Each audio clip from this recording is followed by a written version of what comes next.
এখান থেকে লার্নিংটা হইতেছে সবসময় প্রশ্ন দেখে ম্যাথ করা যাবে না। প্রশ্ন দেখে ম্যাথ করার আগে অপশনের সাথে সমন্বয় করেও আমার অ্যান্সার বের করার দরকার হতে পারে। না হলে তুমি কিন্তু এখানে কখনো ক্যালকুলেটর ছাড়া বের করতে পারবা যে 5 × 10⁻⁴ কে তুমি যদি 4th রুট করো ভ্যালু কত হবে? আশা করি আমরা এই ভিডিওতে মূলত দ্রাব্যতার গুণফলের কেএসপি নিয়ে আলোচনা করব। কেএসপি তে আমরা দুইটা কঠিন স্যাচুরেশন প্রোডাক্টের কঠিন দুইটা ক্যালকুলেশন নিয়ে আসছি, যেটার মাধ্যমে কিন্তু তুমি একদম প্রিসাইজ ভাবে গুচ্ছে তোমার ভর্তি পরীক্ষা বা যেকোনো ভর্তি পরীক্ষায় তোমার হচ্ছে যে ক্যালকুলেশন গুলো আসে হাতে কলমে কিভাবে করা যায় এটা বেটার ধারণা পাবা। তো এখানে মেইন জিনিসটা কি বলতো, কেএসপি আর কেআইপি এই দুইটা জিনিস আছে, এই দুইটার ভিতরে একটা পার্থক্য আছে। কেএসপিটা কি বলতো, কেএসপিটা তোমার শুধু সম্পৃক্ত দ্রবণের জন্যই হবে, নির্দিষ্ট তাপমাত্রায় সম্পৃক্ত দ্রবণের জন্য হয়। আর কেআইপিটা কি বলতো, সেটা সম্পৃক্ত অসম্পৃক্ত অতিরিক্ত কোনো কিছুই ম্যাটার করে না, ওটা যে কোনো স্টেটেই হয়ে থাকে। তো আসলে আমরা কেএসপির আমরা একটা ম্যাথ করি, প্রথম ম্যাথটাই করি। এই ম্যাথটা দেখো সুন্দর একটা ম্যাথ, যে এইটা লবণের দ্রাব্যতাতে আছে, তোমার কেএসপি এর ভ্যালু বের করতে হবে। তো তুমি তো জানো যে M2X3 একে যদি আমি ভাঙাই তাহলে হয় হচ্ছে M2 প্লাস আর হচ্ছে M2 প্লাস আর হচ্ছে X3 মাইনাস। তাহলে এইটার আগে আসবে কি বলতো, এটা আছে 2টা আর এটা আছে 3টা, তাহলে এইটা হচ্ছে 2s পরিমাণে আছে, এটা হচ্ছে 3s পরিমাণে আছে। তাহলে এইটার যে তোমার কেএসপি হবে সেইটার ইকুয়েশনটা কি, যে 2s এর স্কয়ার ইন্টু 3s তার কিউব, তার মানে 108 s টু দি পাওয়ার 5। তাহলে দেখো তো এই কোশ্চেনের এই ডাটাটা বের করার পরে আমার দ্রাব্যতাটা s এর ভ্যালু বলে দিছে। তাহলে আমি এখানে s এর ভ্যালুটা যদি বসাই 108 ইনটু s এর মান 1.1 into 10 to the power -2 to the power 5। একটু খেয়াল করো, এখানে 108 যেটা আছে এটাকে আমি ক্যালকুলেশনের সুবিধার্থে একটু 100 ধরে নিলাম। আর এখানে তুমি যদি 1.1 টাকে আমি ক্যালকুলেশনের সুবিধার্থে 1 ধরে নিলাম। ঠিক আছে, সামান্য একটু কারচুপি করলাম আমার ক্যালকুলেশন সহজ হওয়ার জন্য। তারপরে দেখো 100 ইনটু এখানে কত থাকতেছে 1 ইনটু 10 টু দি পাওয়ার -10। তাহলে এখান থেকে তুমি লিখতে পারো 1 ইনটু 10 টু দি পাওয়ার -8। এবার আমি দেখি তো কোনটা আমার কাছাকাছি আছে। তো দেখো তো প্রথমে যেটা আছে 1 into 10 to the power -10, 1 into 10 to the power -8 ধারে কাছেও নাই, কাটা। এবার এটা দেখো তো 2.6 ইনটু 10 টু দি পাওয়ার 6, পাওয়ার 6 এ আছে, এটা তো অসম্ভব। এবার দেখো 6 ইনটু 10 টু দি পাওয়ার -7, এটাও সম্ভব না। তাহলে বাদ থাকতেছে এইটা, এটা আমার অ্যান্সার। বুঝছো, খুব কিন্তু বেগ পাওয়ার লাগে নাই। দেখো তোমার 1 ইনটু 10 টু দি পাওয়ার -8 তো আছেই, আর এই 7 8 এর হিসাবটা আমরা এই যে এখানে 8 কমাইলাম আর এখানে 0.1 কমাইলাম, এখান থেকে কিন্তু আমার হয়ে যাচ্ছে। তো বিষয়টা কি, বিষয় হচ্ছে আমার ক্যালকুলেশনের সুবিধার্থে আমি যেকোনো কিছু স্যাক্রিফাইস করে একটু কমাইতে পারবো, ওইটা আমার জন্য সমস্যা হবে না। ঠিক আছে, তো এইভাবে স্মার্ট ক্যালকুলেশন আমরা করে থাকি। এবার দেখো তো এই ম্যাথটা আমরা যদি এখান থেকে একটু, আচ্ছা এই ম্যাথটা তো বুঝতে পারছি। এইবার দেখো তো আমরা পরের ম্যাথটা যদি আসি, একদম দেখো এইটাও তোমার খুবই কঠিন একটা ক্যালকুলেশনের math.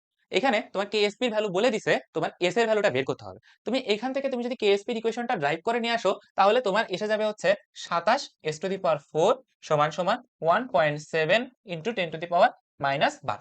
27 s to the power 4 equal to 1.7 into 10 to the power -12, এটা চলে আসবে, তাই না? তাহলে দেখো তো এখান থেকে তুমি s সমান সমান কি লিখতে পারবা, 1.7 ইনটু 10 টু দি পাওয়ার -12 ভাগ হচ্ছে 27। তো এখানে আবার 4 থাকবে, হিসাবে দেখছো জটিলতা কিন্তু আছেই। তো তুমি এখানে 4 রাখলা, আমি একটু হিসাবে সুবিধার্থে এখানে 1.5 নিয়ে নিলাম আর এখানে নিয়ে করে দিলাম 30, আর এখানে থাকতেছে আমার 10 টু দি পাওয়ার -12।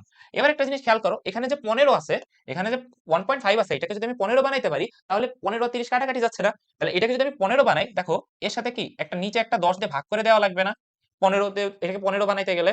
এন্ড দেখো এন্ড সেম টাইম এক্সট্রা 10 নিছে, উপরে একটা এক্সট্রা 10 তোমার দিতে হবে, তাই তো? তাহলে এখানে তুমি যদি 15 বানাও তাহলে জিনিসটা কি হইতেছে, তুমি যদি এই জিনিসটাকে 15 বানাই দাও তাহলে এই 10টা এর সাথে গুণ হয়ে 15 হয়ে যাচ্ছে, তো কিন্তু নিচে একটা এক্সট্রা 10 থেকে যাচ্ছে না। এর সাথে 10 যদি গুণ দাও তাহলে তো 15 হয়ে যায়, তাহলে উপরে যেহেতু এক্সট্রা 10 নিয়েছি তাহলে নিচে কি একটা এক্সট্রা 10 আছে, তাহলে নিচের এই 10টা উপরে যে এখানে 12 ছিল এটা কত হয়ে যাবে 13, 10 টু দি পাওয়ার -13। আর এখানে এইটা কত হয়ে যাবে, এটা হয়ে যাবে তোমার হচ্ছে এখন 15। ঠিক আছে, বুঝতে পারছি। এবার দেখো তো এই 15 আর এই 30 যদি কাটে তাহলে কত হচ্ছে 0.5। 0.5 মানে কত, এখান থেকে তুমি যদি হালকা ক্যালকুলেশন আবার করো, √4, আচ্ছা 5 into 10 to the power -1 into তোমার কাছে থাকতেছে 10 টু দি পাওয়ার -13। তো এইটাকে তুমি লিখতে পারো √4 5 ইনটু 10 টু দি পাওয়ার -14, তাই না? 5 ইনটু 10 টু দি পাওয়ার -14, যাকে 4th রুট এখন তোমার করতে হবে। বুঝছো তো? এইবার একটু অপশনের দিকে আসো। তোমাকে 4 বার গুণ করতে হবে, এই ডাটার সমান হবে 4 বার। দেখো এটা 4 বারের বর্গমূলের সমান। 4 বারে তুমি যদি মূল নির্ণয় করো, 4th রুট যদি বের করো তাহলে কত হবে, 5 ইনটু 10 টু দি পাওয়ার -14 এর সমান হবে, তাই না? তো আমি যদি এখানে একটু ট্রাই করি, দেখো এখানে ডাটাটা কত আসছে 5 into 10 to the power minus 40। তো সেম কথা, আমার এখানে সবগুলো কার ভ্যালু দেওয়া আছে, এস এর ভ্যালু দেওয়া আছে না। আমি যদি এই বান্দাগুলোরে 4 বার গুণ করি তাহলে কি আমার এইটা পাওয়ার কথা। যেহেতু এইটাকে আমি যদি ফোর্থ রুট করি আমি এইটা পাইতেছি, তাহলে এইটাকে যদি আমি আবার 4 বার প্রত্যেকটাকে আলাদাভাবে গুণ করি তাহলে আমি আবার এইটা পাবো। তো তুমি একটু খেয়াল করো, প্রথমটায় এখান থেকে খেয়াল করো 10 টু দি পাওয়ার মাইনাস 1 আছে। তাহলে মাইনাস 1 কে তুমি যদি 4 বার গুণ করো তাহলে 10 to the power minus 1 minus 4 হয়। Does it make any sense? Minus 4 কোথায়, মাইনাস 14 কোথায়? বাদ 10 টু দি পাওয়ার মাইনাস 14 আছে, তাহলে 4 14 56 মাইনাস 56 আসে। তোমার কি মাইনাস 14 এর কাছাকাছি কোনো ভ্যালু? না, তাহলে এটাও হবে না। তুমি লাস্টেরটা যদি একটু খেয়াল করো, 5 into 5 into 5 into 5 into 10 to the power এখানে আছে মাইনাস 4 মানে মাইনাস 16। তাহলে এখানে 4 বার গুণ করলে হয় 625 into 10 to the power minus 16। দেন তুমি এখান থেকে আসতে পারো 6.25 into 10 to the power minus 14। দেখো তো তুমি ডি নাম্বার অপশনের দিকে যখন তাকাবা তখন তোমার যে ভ্যালুটা এখানে রিটার্ন করছে এইটার যে পাওয়ারটা আছে ওইটাও তোমার ম্যাচ হয়ে যাইতেছে, আর 5 এর খুব কাছাকাছি 1.25 সামান্য বেশি আর একটা ভ্যালু পাইতেছো। তো এখান থেকে লার্নিংসটা কি? এখান থেকে লার্নিংসটা হইতেছে সবসময় প্রশ্ন দেখে ম্যাথ করা যাবে না। প্রশ্ন দেখে ম্যাথ করার আগে অপশনের সাথে সমন্বয় করেও আমার অ্যান্সার বের করার দরকার হতে পারে। না হলে তুমি কিন্তু এখানে কখনো ক্যালকুলেটর ছাড়া বের করতে পারবা যে 5 × 10⁻⁴ কে তুমি যদি ফোর্থ রুট করো ভ্যালু কত হবে? আশা করি বুঝতে পারছো এবং ক্যালকুলেশনে তোমার এরকম ভাবেই স্মার্টনেসটা রাখবা।